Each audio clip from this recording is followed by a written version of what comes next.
সহিহ বুখারীর বর্ণনা। قال رسول الله صلى الله عليه وسلم كل امتي معافى الا المجاهرين। নবীজি বলেন আমার উম্মতের সকলকে আল্লাহ মাফ করে দিবে, শুধু তাদেরকে না যারা গুনাহ করার পর অন্যদেরকে বলে বেড়ায়, তাদেরকে আল্লাহ মাফ করবে না। আমার উম্মতের সকলকে আল্লাহ মাফ করবে, তাদেরকে না যারা গুনাহ করার পর মানুষকে তাদের এই গুনাহ বলে বেড়ায়, পাপ বলে বেড়ায়, তাদেরকে আল্লাহ মাফ করবে না। নবীজি বলেন কিছু উম্মত আছে বোকার মতো, রাতের বেলা পাপ করে আল্লাহ তার পাপের উপর পর্দা ফালায়া রাখে, আল্লাহ তার পাপটা ঢাইকা রাখে, সকালবেলা সে বন্ধুদের কাছে বলে বেড়ায় আমিলতুল বারিহাতা কাযা ওয়া কাযা, আমি রাতের বেলা এই পাপ করেছি। আল্লাহ তাআলা তার পাপের উপর পর্দা ফালায়া রাখছিলেন, আল্লাহ পাপের উপর পর্দা ফালায়া রাখছে, আর ওই ব্যক্তি সকালবেলা অন্যদের কাছে তার পাপের কথা বলে বেড়ায়। নবীজি বলেন বোকার মতো এই কাজটা কেন করলা? তোমার পাপ তো আল্লাহ ঢেকে রাখছিলেন, তুমি ইচ্ছা করে পাপটা কেন আরেকজনের কাছে প্রকাশ করলে?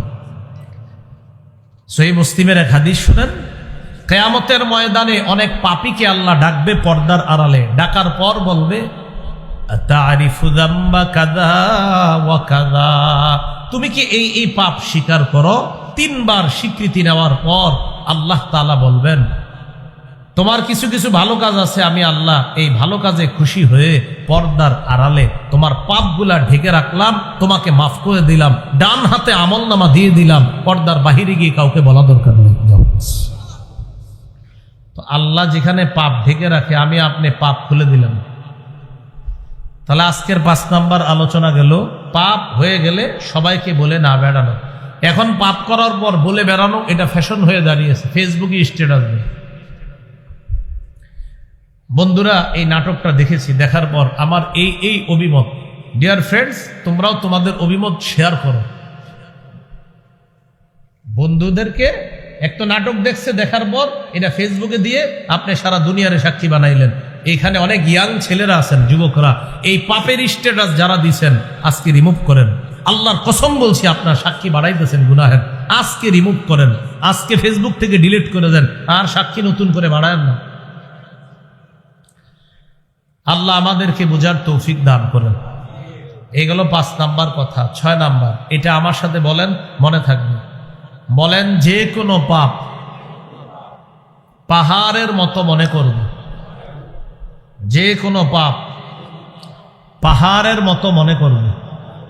তাহলে পাপ হয়ে গেলে কিসের মতো মনে করব বলেন তো? পাহাড়ের মতো মনে করব যে কোনো পাপ।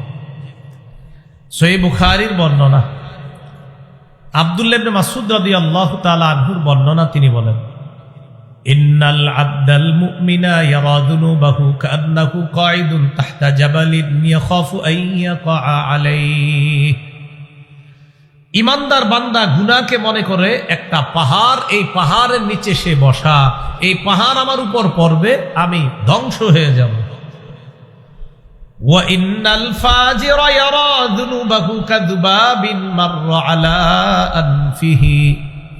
পাপাচার বান্দা গুনাহকে মনে করে মাছির মতো, মাছি নাকের ডগার সামনে দিয়ে যায় আর চলে আসে। ইমানদার বান্দা গুনাহকে মনে করে পাহাড়, এই পাহাড় আমার উপর পড়বে, আমি ধ্বংস হয়ে যাব। পাপাচার বান্দা গুনাহকে মনে করে মাছি, এই মাছি নাকের ডগার সামনে দিয়ে যায় আর চলে আসে। এই জন্য কোন ইমানদার যার গত 20 বছর নামাজ কাজা হয় নাই, হঠাৎ এক ওয়াক্ত নামাজ কাজা হলে তার মতো টেনশন দুনিয়াতে আর কারো নাই। গত 20 বছর এক ব্যক্তির এক ওয়াক্ত নামাজ কাজা হয়নি, হঠাৎ তার নামাজ কাজা হইলে দেখবেন সারাদিন পেরেশান। ভাই কি হয়েছে আপনার, এমন করেন কেন? কিছু বলে না। দেখলে মনে হবে তার 4-5 কোটি টাকা লস হয়েছে, কারণ কিছু বলে না। এলাকার ইমাম সাহেব রাতের বেলা চুপি চুপি জিজ্ঞাসা করলো, ভাই আপনার সারাদিন মনটা খারাপ, আপনি তো মাশাআল্লাহ আমাদের সাথে কত হাসি খুশি থাকেন, মন খারাপ কেন? তখন জবাব দেয়, হুজুর গত 20 বছর আমার এক ওয়াক্ত নামাজ কাজা হয় নাই, আজকে হঠাৎ আমার নামাজ কাজা হয়ে গেছে। চোখের পানি ছেড়ে দিয়ে এই লোকটার হালাত এমন অবস্থা হয়ে যায়। কিন্তু একজন পাপাচার যার জোহরের নামাজ কাজা হয়ে গেছে, ফজর কাজা হয়, আসর কাজা হয়, তাকে জিজ্ঞাসা করবেন, ভাই নামাজ পড়ো নাই কেন? ওই পড়ি নাই, কি কয় শুক্রবারের নামাজ পড়বো, শুক্রবারেও পড়ে না জুমা। কি ভাই, নামাজ তো বললেন না, জুমাও? আগামী শুক্রবারে পড়বো। পাপাচারের কাছে এক ওয়াক্ত নামাজ পড়া না পড়া কোনো ব্যাপার না, ইমানদারের কাছে এক ওয়াক্ত নামাজ কোনো কারণে কাজা হয়ে যাওয়া মানে এই পুরা দুনিয়াটাও যদি তার ছুটে যাইতো সে এত কষ্ট পাইতো না, কিন্তু এক ওয়াক্ত নামাজ ইমানদারের ছুটে গেলে সে এর চাইতে বেশি কষ্ট পায়, কারণ ইমানদারের কাছে এক ওয়াক্ত নামাজের মূল্য গোটা দুনিয়ার চেয়ে আরো বেশি। কিন্তু আপনি কোনো পাপাচার, নামাজ পড়ে না, ওরে ডেলি দাওয়াত দেন, ও কি বলে আপনারা খালি কালকে পরে বলে কি শুক্রবারে, শুক্রবারেও পড়ে না। কেউ ভাই বললা না, আগামী জুমা মানে ব্যাপার না। এই মিয়া তুমি বারবার নামাজ পড়বা, বলো বড় রাখা, পড়ি নাই। কয় যে বারবার বলো, বলছি তো কি হয়েছে, মানে ওনার কাছে নামাজ পড়া না পড়া মাসির মতো, কি হয়েছে আমি পড়ছি পড়ি নাই। একজন ইমানদারের কাছে এক ওয়াক্ত নামাজ কাজা হয়ে যাওয়া এটা মনে হবে পাহাড়, এই পাহাড় আমারে ধ্বংস করে দেবে। তাহলে 6 নাম্বার কথা, গুনাহকে মনে করা পাহাড়ের মতো, এটা ইমানদারের কাজ। আর পাপাচারের কাজ, গুনাহকে সে মনে করে মাসির মতো, এটা কোনো ব্যাপার না। আজকে থেকে আমরা যে কোনো পাপকে মনে করব পাহাড়ের মতো। আল্লাহ আমাদেরকে এই মানসিকতা লালন করার তৌফিক দান করেন। 7 নাম্বার কথা, হাসান বসরি রহমতুল্লাহি আলাইহি বলেন, মা আবাদাল আবিদুনা বিশাইইন আফযালা মিন তারকি মা নাহাকুমুল্লাহু আন। হাসান বসরি রহমতুল্লাহি আলাইহি বলেন, এই পৃথিবীর মধ্যে কোন আল্লাহর ওলিকে যদি তোমরা দেখো, একজন আল্লাহর ওলির জীবনের সবচাইতে বড় ইবাদত কোনটা? তোমাদের মনে হবে তাহাজ্জুদ নামাজ, তোমাদের মনে হবে নফল নামাজ। হাসান বসরি বলেন, একজন আল্লাহর ওলির জীবনের সবচাইতে শ্রেষ্ঠ ইবাদত হলো গুনাহ না করা, হারাম কাজ না করা। আল্লাহর ওলির জীবনের সবচাইতে বড় ইবাদত, আল্লাহর ওলির জীবনের সবচেয়ে বড় ইবাদত গুনাহ না করা। হুজুর হাফিজ হুজুরের বড় ইবাদত কি? গুনাহ না করা। বড় পীর আব্দুল কাদের জিলানী, উনি এত বড় পীর, উনি তাহাজ্জুদ নফল বেশি পড়তো। হ্যাঁ পড়তো, তাহলে এর চেয়ে বড় আর কোন ইবাদত আছে? আছে কি? গুনাহ না করা। তাহলে বলেন তো, আল্লাহর ওলিদের জীবনের শ্রেষ্ঠ ইবাদত কি? গুনাহ না করা। আল্লাহর ওলিদের জীবনের শ্রেষ্ঠ ইবাদত হলো গুনাহ না করা। আখিরাতের ফিকির কিভাবে তৈরি করবেন? একটু আমার দিকে সবাই তাকান, দেখেন আখিরাতের ফিকির কিছুক্ষণের জন্য তৈরি করি। আমার ঘড়িতে এই মুহূর্তে 11:04 বাজে। এমনও হতে পারে আগামীকাল 11:04 আমি দুনিয়াতে থাকবো না। আচ্ছা, আমি যদি আগামীকাল 11:04 দুনিয়াতে না থাকি, কোথায় থাকবো? কবরে। আমার আত্মীয় স্বজন আমারে কবরে রেখে আসবে। হ্যাঁ, তারা সত্যি রেখে আসবে। আসবে, তারপর কি হবে? কি হবে? আমারে প্রশ্ন করবে 3টা, উত্তর দিতে পারলে কি হবে? কবর জান্নাতের টুকরা হবে, না পারলে জাহান্নামের অংশ হবে। সত্যি। হ্যাঁ, তাহলে আগামীকাল 11:04 আমি 11:04 যদি আমি কবরে থাকি, আমার সাথে কি যাবে? কি যাবে? নবী বলেন, যদি আমল ভালো করে থাকো আমল যাবে। তো আমি সারা জীবন যে সম্পদ কামাই করলাম সেটা নবী বলেন ওয়ারিসরা পাবে। সাহাবীদেরকে প্রশ্ন করলেন, তোমাদের কাছে সম্পদ দাম কোনটা? ওয়ারিসের সম্পদ না তোমার সম্পদ? সাহাবীরা বললেন, হুজুর আমাদের সম্পদ আমাদের কাছে দামি ওয়ারিসের সম্পদের চাইতে, কারণ আমাদের সম্পদ ওয়ারিসরা পাবে মরার পর, এই জন্য আমাদেরটা আমাদের কাছে বেশি দামি। নবীজি বললেন, ঠিক তো? কয় হ্যাঁ। এবার আমার দিকে তাকান, এটা হলো আমার সম্পদ, এটা ওয়ারিসের সম্পদ কখন পাবে আর কি পরে মনে করেন। তো নবীজি বলেন, একটা হলো আমল আর একটা হলো মাল। তোমার আমলটা হলো তোমার সম্পদ, তোমার মাল হলো ওয়ারিসের সম্পদ। নবী বলেন, তোমার আমল হলো তোমার সম্পদ, তোমার মাল হলো ওয়ারিসের সম্পদ। বলেন তো ভাই, আমল কার সম্পদ? আমার। বলেন, আমল কার আর মাল কার? ওয়ারিস। তো নবীজি বললেন, তোমরাই তো বললা তোমাদের সম্পদ বেশি দামি। হ্যাঁ, নবীজি বললেন, তোমাদের সম্পদ হলো আমল, ওয়ারিসের সম্পদ হলো মাল, তাই তোমার সম্পদ এটা পাবে ওয়ারিস, আর তোমার যে আমল নামা এটা তুমি পাবা। রাসূলুল্লাহ সাল্লাল্লাহু আলাইহি সাল্লাম বলেন, মৃত্যুর পর যখন কবরে যাবা, তোমার আমল তোমার সাথে যাবে আর তোমার মাল তোমার ওয়ারিসরা পাবে। এবার তুমি চিন্তা করো কোনটা বেশি গুরুত্ব দেওয়া দরকার। তাহলে আমাদের সম্পদের নাম কি বলেন তো? আমল। বলেন, আমাদের সম্পদের নাম কি? আমাদের সম্পদের নাম কি? আর ওয়ারিসের সম্পদের নাম মাল। বলেন, আমাদের সম্পদের নাম আমল, ওয়ারিসের সম্পদ। নবীজি বলেন, যা কামাই করছো ওয়ারিস পাবে, যা আমল করছো তুমি পাবে। এইভাবে আপনি আখেরাতের ফিকির তৈরি করা। আরেকটা ফিকির তৈরি করেন, আপনাকে ডাক্তার বলল আগামী 24 ঘন্টা আপনার শরীরটা আর টিকে থাকবে, শরীর ড্যামেজ হয়ে গেছে, 24 ঘন্টার পরে আপনি বেঁচে থাকবেন না, আস্তে আস্তে আপনার শরীর ড্যামেজ।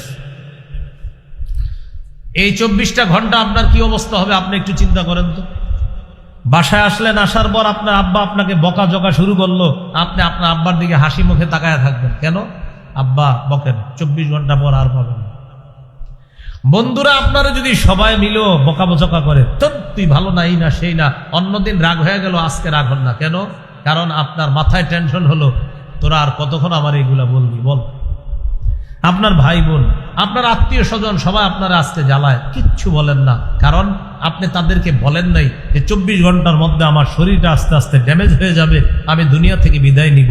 ঘটনা চক্রে ওই 24 ঘন্টার নামাজও এসে গেছে। ডাক্তার বলার পর জোহরের নামাজটা পাইছেন, বলেন তো এই জোহরটা কেমন পড়বেন? হ্যাঁ, কত কত যত্ন নিয়ে পড়বেন, কারণ আমি তো থাকবো না। আসর কত যত্ন নিবেন, মাগরিব কত যত্ন, এশা কত যত্ন। তাহলে ডাক্তার বলার কারণে সবকিছুর প্রতি আপনার এত যত্ন এসা দিল। আল্লাহ তাআলা বলে দিয়েছেন মৃত্যু যে কোনো সময় তোমার হয়ে যাবে, অতএব প্রত্যেকটা নামাজ আজকে থেকে আমার আপনার মনে রাখা যে এটা আমার জীবনের শেষ নামাজ। এইভাবে আপনি মৃত্যুর কথা স্মরণে আসেন, দেখবেন আপনার গুনাহ অটোমেটিক চলে যাচ্ছে। আমি বললাম তো আগামী 24 ঘন্টা আপনারা ট্রাই করেন, আখেরাতের স্মরণ আনেন। এলাকার মানুষ বলবে ওর হয়েছে কি রে। আপনি যখন আখেরাতের ফিকির তৈরি করবেন, এলাকার মানুষ বলবে ওর কি হয়েছে, মানে আপনার ভিতরে আলাদা চেঞ্জিং দেখে তারা বলবে ওর কি হয়েছে, মানে ওরাও বুঝতেছে আপনার মধ্যে আলাদা একটা কিছু কাজ করতেছে। সূরা তাহরিমের 8 নম্বর আয়াতে আল্লাহ বলেন, ইয়া আইয়ুহাল্লাযীনা আমানু তুবু ইলাল্লাহি তাওবাতান নাসুহা আসা রাব্বুকুম আন ইউকাফিরা আনকুম সাইয়্যাতিকুম। আল্লাহ বলেন, হে ঈমানদার, তোমরা আল্লাহর কাছে খাঁটি তওবা করো, আশা করা যায় তোমাদের রব তোমাদের জীবনের গুনাহগুলো ক্ষমা করে দিবেন, তোমাদের রব তোমাদেরকে মাফ করে দিবেন। তবে এখন আবার মনে রাখতে হবে তওবার 4টি শর্ত। বলেন কয়টা শর্ত? বলেন 1, অতীতের গুনাহ ছেড়ে দেওয়া। 2, গুনাহের উপর অনুতপ্ত হওয়া। 3, দৃঢ় প্রতিজ্ঞা করা আমি ভবিষ্যতে এই গুনাহ করব না। 4, আমার জিম্মায় বান্দার হক থেকে থাকলে এই হক আদায় করে দেওয়া। এই 4টা হলো তওবার শর্ত। 1 নাম্বার অতীতের গুনাহ ছেড়ে দেওয়া, 2 নাম্বার অতীতের গুনাহের উপর অনুতপ্ত হওয়া, 3 নাম্বার দৃঢ় প্রতিজ্ঞা করা ভবিষ্যতে এই গুনাহ না করার, 4 নাম্বার জিম্মায় বান্দার হক থেকে থাকলে এই হক আদায় করে দেওয়া। এখন গুরুত্বপূর্ণ কথাটা শুনেন, সুদে যারা আরেকজনের টাকা আনছেন, মনে করেন আপনি একজনের কাছ থেকে 500 টাকা পান, এই 500 টাকা আনছেন, সুদে আনছেন আরো 50, এইভাবে 50, 100 এইভাবে করতে করতে সুদে আপনি 50,000 টাকা শুধু সুদের অংশ আনছেন মানুষের কাছ থেকে। আপনারা মনে রাখবেন এই 50,000 আপনার না, যাদের থেকে আনছেন তাদের। আবারও বলছি, আমি মন খারাপ করেন না, আপনারা কারো কাছ থেকে 100 টাকা পাইতেন, 100 টাকা নেওয়ার সময় সুদে আনছেন 10 টাকা, এই 10 টাকা আপনার না, এটা তার। হুজুর হ্যাঁ আমারে দিছে, হ্যাঁ আপনারে দিছে, বেচারা তো চিপাই বুড়ে দিছে আপনারে, এটা আপনার না, এটা তার। অনেক সুদখোর ভাবে কি আমি ভালো হয়ে যাব, ভালো হইয়া হজ কইরা আইসা একদম সব ঠিকঠাক, হ্যাঁ ডিজিটাল পদ্ধতির ভালো হওয়া। আপনি যাদের কাছ থেকে সুদে আপনার টাকাগুলো আনছেন, যারা যারা পাওনা, ওদের টাকা না দেওয়া পর্যন্ত আপনি 40 বার 50 বার সারা জিন্দেগি আপনি প্রতি বছর হজ করেন, কোনো লাভ হবে না। আপনি তাদের টাকা আগে ফেরত দেন। আপনি 7 লাখ টাকা দিয়ে হজে গেছেন না, এটা না করে ওদের টাকা ফেরত দেন, আপনি টাকা ফেরত দেন তাদের। তাহলে তওবার 4টি শর্ত। 1 নাম্বার অতীতের গুনাহ ছেড়ে দেওয়া, 2 নাম্বার গুনাহের উপর অনুতপ্ত হওয়া, 3 নাম্বার প্রতিজ্ঞা করা আমি ভবিষ্যতে গুনাহ করব না, 4 নাম্বার আপনার জিম্মায় যেই পাওনা আছে এই পাওনা আপনি আদায় করে দেওয়া। আল্লাহ কথাগুলা মনে রাখার তৌফিক দান করেন। এইগুলো খাঁটি তওবা, গুনাহ মাফের 2 নাম্বার উপায়। গুনাহ মাফের 3 নাম্বার উপায় ইস্তেগফার বেশি বেশি পড়া। পড়েন আস্তাগফিরুল্লাহ আস্তাগফিরুল্লাহ আস্তাগফিরুল্লাহ। আমরা যারা এখন 3 বার আস্তাগফিরুল্লাহ বললাম, বিশ্বাস করেন এই 3 বারই আমাদের কিছু কিছু গুনাহ ঝরে গেছে। সূরা আলী ইমরানের 135 নম্বর আয়াতে আল্লাহ বলেন, والذين إذا فعلوا فاحشة أو ظلموا أنفسهم ذكروا الله فاستغفروا لذنوبهم ومن يغفر الذنوب إلا الله ولم يصروا على ما فعلوا وهم يعلمون। যাদের গুনাহ হয়ে যায় সাথে সাথে আল্লাহকে স্মরণ করে, সাথে সাথে ক্ষমা প্রার্থনা করে, আল্লাহ বড় পাপ করে ফেলছি, আল্লাহ তুমি মাফ করে দাও। 4 নাম্বার, জেনে বুঝে ভবিষ্যতে এই গুনাহ আর করে না। আবার বলছে, 1 নাম্বার গুনাহ হয়ে গেছে, 2 নাম্বার আল্লাহকে স্মরণ করছে, 3 নাম্বার আল্লাহর কাছে ক্ষমা চায়, 4 নাম্বার জেনে বুঝে ভবিষ্যতে আর এই গুনাহ করে না। আল্লাহ বলেন, তোমাকে আমি আল্লাহ মাফ করব না তো করবে কে? আমি আল্লাহ মাফ করি। এক হাদিসের মধ্যে আসছে, কোন বান্দা গুনাহ করার পর যখন আল্লাহকে বলে আল্লাহ আমাকে মাফ করেন, তখন আল্লাহ ফেরেশতাদেরকে বলে, ও ফেরেশতারা, ও পাপ করছে, করার পর আলিমা আন্না লাহু রব্বা, ও এটা জানে ওর একজন রব আছে, ইয়াগফিরুয যামবা, যে রব তাকে মাফ করে দেয়। এই জন্য আমি আল্লাহর কাছে ক্ষমা চাইছে, কারণ ওর বিশ্বাস আমি আল্লাহ ওকে মাফ করে দিব। ফেরেশতারা সাক্ষী থাকো, আমি ওকে মাফ করে দিলাম। তাহলে গুনাহ মাফের 3 নাম্বার উপায় ইস্তেগফার পড়া। কি পড়া? ইস্তেগফার। আল্লাহ আমল করার তৌফিক দান করেন। ইস্তেগফার সারাক্ষণ পড়বেন। অজু থাকলেও পড়তে পারবেন, না থাকলেও পড়তে পারবেন। বাসে, ট্রেনে, লঞ্চে, বিমানে, হেলিকপ্টারে, যেখানে থাকেন ইস্তেগফার পড়েন। যাদের টাকা পয়সার অভাব ইস্তেগফার পড়েন। যাদের বৃষ্টি প্রয়োজন ইস্তেগফার পড়েন। যাদের ক্ষেত খাবার প্রয়োজন ইস্তেগফার পড়েন। যাদের খেতে পানির প্রয়োজন ইস্তেগফার পড়েন। আল্লাহ তাআলা সবগুলো বলছে, শুধু ইস্তেগফারের কারণে এই জাতীয় পুরস্কার আল্লাহ দান করবেন। দম্পতির সন্তান হয় না, ইয়াকিনের সাথে ইস্তেগফারের আমল করতে বলেন, আল্লাহ সন্তান দান করবেন। গুনাহ মাফের 4 নাম্বার উপায়, এটা আমার সাথে একটু বলেন, মনে থাকবে। বলেন, ক্ষমা পাওয়ার আশায় বারবার আল্লাহর কাছে ক্ষমা চাওয়া। এইটা কিভাবে করবেন এই আমি বলে দিচ্ছি। দেখেন, মাগরিব পড়ছেন বা এশা পড়ছেন, আশেপাশে তাকায় দেখেন মসজিদে কেউ নাই, সবাই বের হয়ে গেছে, ইমাম সাহেব, মুয়াজ্জিন সবাই বের হয়ে গেছে, আপনি একা আছেন, আর কেউ নাই। মসজিদে আপনি বৈশা আল্লাহকে বলতেছেন, আল্লাহ আমি আর আপনি ছাড়া কেউ নাই, আল্লাহ মাফ করে দেন, আল্লাহ মাফ করে দেন, আল্লাহ মাফ করে দেন, আল্লাহ মাফ করে দেন, আল্লাহ আপনি ছাড়া আমাকে মাফ করার কেউ নাই। এইভাবে আপনি বারবার আল্লাহকে বলতেছেন। আল্লাহ তাআলা বলেন, তোমার গুনাহ যদি দুনিয়ার বালু পরিমাণ হয়, আমি বালু পরিমাণ ক্ষমা দিয়ে তোমাকে ক্ষমা করে দিব। তিরমিজির হাদিস, 3540 নম্বর হাদিস।